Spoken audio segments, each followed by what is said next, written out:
দেখো Redmi 8 একবার যদি প্রবলেম যদি তুমি ফাইন্ড করতে পারো তাহলে ওই কাজটা করলে সেট 100% সাকসেস হইব। এটা দেখো কোনো রকম টাচে কোনো ফল্ট নাই, কোনো রকম কিচ্ছু নাই, হঠাৎ করে হ্যাং হয়ে যাবে। দেখো এই সেটটা হলে আগরতলা গেছে কইছে কি এটা সফটওয়্যারের প্রবলেম, পুরো সফটওয়্যার করতে হবে, মানে হার্ড রিসেট টিসেট করে ওকে করে দিব। তো কাস্টমারের বিল আইছে 700 টাকা। তো কাস্টমারের ওইখানে টিপার অবস্থা হয়ে যায় কিন্তু একবার দেয় কিনা ভলিউম সুইচ কাজ করে না, একবার দেয় কিনা টাচ কাজ করে না, একবার দেয় কিনা মানে অটোমেটিকলি ফোন লাগলে ফোন কাটে না, এরকম ফল্ট আর কি। তো কাস্টমারে এত রকম ফল্ট দিয়ে সেটা কাস্টমার এটা লয়েছে আমার কাছে। তো আমি কইছি কিটা বিল লাগবো এটা সিপিইউ ফল্টটাই রাখছি, বিল লাগলে এটা সিপিইউ ফল্ট দেয়। দেখো ফল্ট কিন্তু অন্য কাজ কিন্তু কিচ্ছু করছি না, দেখো মোবাইল কিন্তু চালু। তো এটা ফল্টটা যদি আমি দেখাই, দেখো আমি একটা আমার নাম্বারে কল করি, দেখো আমি যদি আমার নাম্বারে কল করি তাহলে অটোমেটিকলি দেখে লাউড স্পিকার আয় পড়ছে। আর কল ঢুকবো নি অবশ্যই না, নেটওয়ার্ক কিন্তু আছে। দেখো এই দেখো নেটওয়ার্ক কিন্তু আছে। তো কল ঢুকবো না না ঢুকবো এটারও কোনো শিওর নাই। আর এটার মধ্যেও যদি ফোন আয় একবার এটা রিসিভ হয় না, অনেক সময় উপরে দিয়ে গান বাজতেছে কিন্তু ফোন দেখায় না কিচ্ছু না। তো এই প্রবলেমটা 100% সিপিউর থেকে এরকম আগে একটা ফল্ট আমি করছি। তো এটারও কালকা করবো। দেখো ফোন কাইটটা দিয়েছি, দেখো এই যে হ্যাং হয়েছে এই অবস্থায় আছে, এখন আবার কাইটে আছে। দেখো ওই জায়গার যে কি একটা হয়ে আসলো, যেমন এটা টিনা না কি একটা লাগাই দিই ওইটার মধ্যেই, দেখি কি কন্ডিশন। দেখো এখন আবার কলও জানা। তো এই প্রবলেমটারে আমরা আজকে সিপিইউ রিভলভ করে এটা সাকসেস করুম। তো কারণ ফল্ট যদি আগে গেলাম, ফল্ট যদি একবার ফাইন্ড করতে পারো তাহলে ওই কাজ করলে সেট 100% সাকসেস হইব। তো এটার এই দেখো এখন আবার ব্যাক হয় না, মানে হ্যাং হয়ে গেছে গা। এই যে এই যে এই যে এই যে হ্যাং হয়ে গেছে গা। তো এটার করুম কি এখন আমি সিপিইউ রিভলভ। আর স্পিকার টিকার তো কাজ করে না, এটা দেখাই দিলাম। তো ওই সেটটারেও দেখাই খুললা। তো সেটের যে অবস্থা সিপিউর মধ্যে কি হাতে দিছে না, দেখো তো পেস্টিং সিপিইউ। তো আমরা আজকে এটা রিবোলিং করুম, করার পরে সেটের যে প্রবলেম আমরা কিন্তু একদম গ্যারান্টি সহকারে 100% চালু করে দেবো।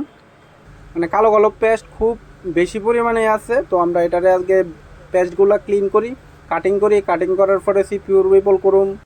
যেটারে এখন চালু দেখছো, তো এটারে করছি কিটা দেখো কিটা করছি আমি। ভালো মোবাইলটা দিয়ে গেছে কাস্টমারে, এটারে আমি সিপিইউ খুললা হাই হাই হাই হাই কি অবস্থা। কিন্তু সেট কোনো টেনশনের কোনো কারণ নাই, একদম গ্যারান্টি সহকারে 100% সেট চালু করে দেবো।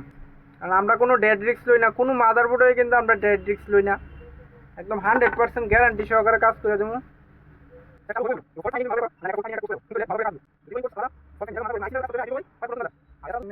সব কিন্তু একদম পরিষ্কার করে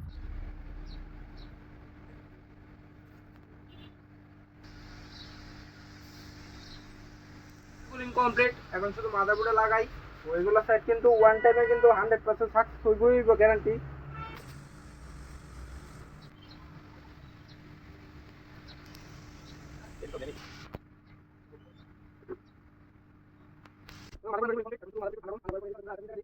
তো দেখো আমরা সিপিইউ রিবল কমপ্লিট, মাদারবোর্ড ঠান্ডা করছি।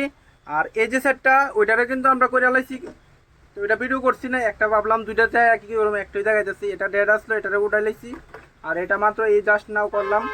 তো ওখানে একবার যেহেতু ঠান্ডা হয়েছে একবার চালু করি, চালু করার পরে এটার যে প্রবলেমটা অটো লাউড স্পিকার হয়ে যেতে হবে, আগে দেখি চালু হয় কিনা।